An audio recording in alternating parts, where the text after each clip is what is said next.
Hey everybody, Wrestling with Drosky. Last night's Wrestlepalooza. From what I've seen online, it's a lot of negativity about Wrestlepalooza, and I can see that. I was kind of like a doubter about the PLE. The name itself, Wrestlepalooza, was not sitting with me. Out of any names you can give PLE, you give it one of the silliest names. So that the matches at Wrestlepalooza, they didn't feel like a big event kind of matches. Triple H was promoting this PLE like a WrestleMania kind of thing. He was promising surprises, returns, etc. Yeah, so the matches they didn't deliver. John Cena and Brock Lesnar were gonna start off the night. The outcome of the match was horrible. I gotta say, I don't know what everybody else feels like. I mean, they had the great fight atmosphere. Loud cheers for Brock Lesnar, loud cheers for John Cena. John Cena making a great entrance. Big ring announcement. Even Paul Heyman came out and announced Brock Lesnar. So, okay, I was wrong about this. Triple H was right. This feels like a WrestleMania kind of match, kind of night. And then you see the match, and I've never gave a really bad review about a match because I try not being negative, but that match was horrible. You expect to see Super Cena. That's what we want, you know. That's something we're not getting. John Cena once again losing and losing pretty easy. And I saw John Cena getting F5, F5. I thought John Cena was gonna kick out of the F5s. You know, Brock Lesnar, he delivered like 3 F5s, so I was like, okay, Cena's gonna kick out of the third F5, just like he was kicking out of the Crossroads at SummerSlam. So my prediction about that match was, you know, Brock Lesnar was gonna dominate Cena like he was doing during the match. But then when Brock was gonna, I think he had delivered 7. So when he was gonna deliver the 7th one and pick Cena up, I thought Cena was gonna just put him on his shoulders and, you know, attitude adjust him, just like he did to Booker T in 2004, just like he did to Randy Orton in 2007, both SummerSlam matches. So I expected that outcome out of John Cena, out of that match. So after the match, I thought Brock was gonna attack Cena and, you know, beat him down bad, where Cena has to take time off and then come back to his next date that he's supposed to come back. That outcome happened is because John Cena is supposed to face Brock Lesnar again. And for me, facing Lesnar again makes no kind of sense. There's a lot of dream matches or return matches that we want to see, and you're going again against Brock Lesnar. The Usos versus the Vision. For me, this feels like a Monday Night Raw type of match. You could have just saved it for a Monday Night Raw, but whatever. The match was pretty solid.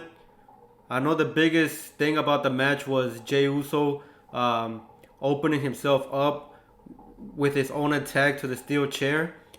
He hit not Bronson Reed. He hit Braun Breaker in the back, and then the chair bounced back on Jey Uso. I've never seen that happen before. I mean, I've seen people, you know, leading up to a match, they have a chair and they like try to hit their opponent, but they hit the rope and the rope bounces back the chair and it hits their face. I've seen that happen. I've never seen what Jey Uso did and hitting your opponent in the back and then bouncing back to your face.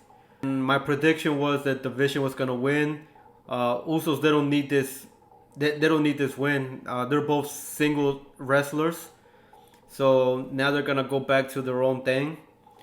And the Vision, they're a group, they're a tag team, so they really needed the win. They're the young guys, so they gotta keep going.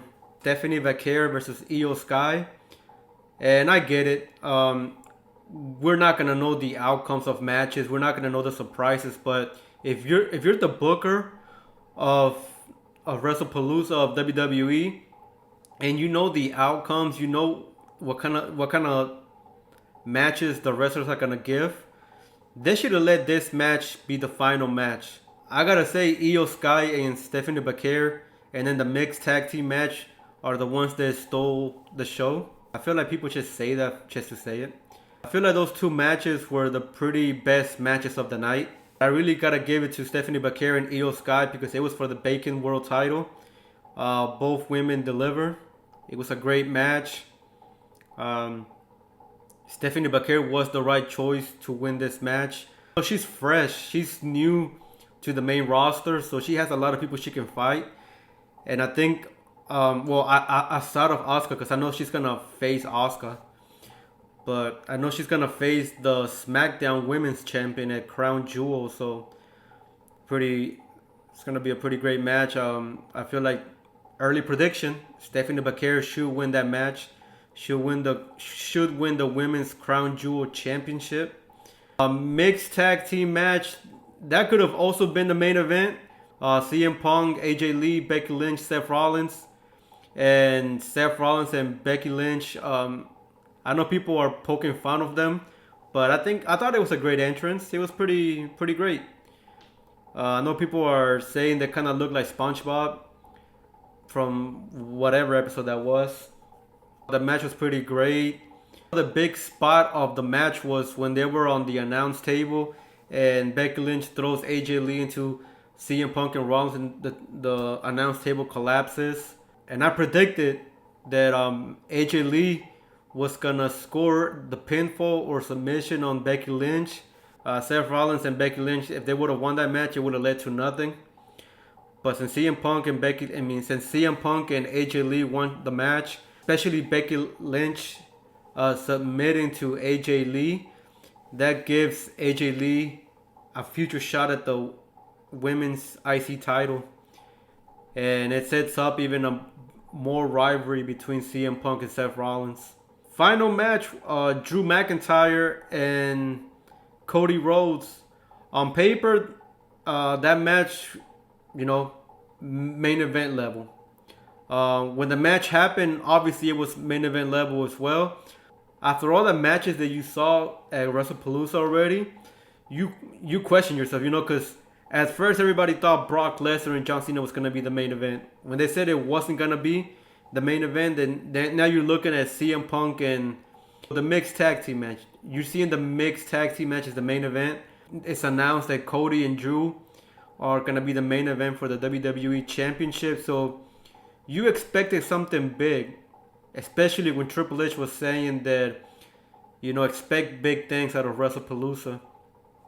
So, I knew Cody Rhodes was not going to lose the WWE Championship, but the only outcome that was needed if that match was going to be the main event was to have Drew McIntyre win the WWE Championship, or I don't know, have Randy Orton turn heel and cost Cody Rhodes the title, or not just that, but just after the match and attack Cody Rhodes leading up to a match. But I knew it wasn't gonna happen because they have Crown Jewel next month. So, and they already teased it, Cody Rhodes and Seth Rollins. But yeah, I just think WrestlePalooza was misorganized, guys. They could have had a better main event. One match that I really disliked the outcome was John Cena and Brock Lesnar. And to prove that I was not one of those negative people, I actually downloaded ESPN. I subscribed because I know that's the future now. That's where WWE is going to head to. So I was like, let me subscribe to ESPN and let me watch it. And then with the first match, John Cena and Brock Lesnar ending like that, damn, I subscribed for this. And of course, I am going to get the VPN because matches like this, nights like this, and like I said, guys, I don't like speaking negative, but I think WWE was hot last year and the year before, but now the way it's going now, it's like they're focusing more on money. Maybe I don't know if Triple H is still booking the matches or the order of the matches, but WrestlePalooza, I gotta say, was a big fail. It was a big fail. I think the women's championship was the one that saved the night. That should have been the main event. And also the mixed tag team match was pretty great. So those two matches were like spectacular matches. The other three matches, we've seen them before, and not much of a surprise on those three matches. So yeah, guys, that's my take on Wrestlepalooza. Like I said, I gave it a chance, but the way it delivered, I was not a big fan of it. I'm not gonna be those guys that is gonna say, "Oh, I'm gonna quit watching WWE." Nah, I'm still gonna watch it. I just wish they could have done better with this PLE. All right, guys. That's it for me. That's it for my whatever you want to call what I just did. My rant, my comments about Wrestlepalooza, what grind my gears about Wrestlepalooza. Well, I'll just leave y'all with this.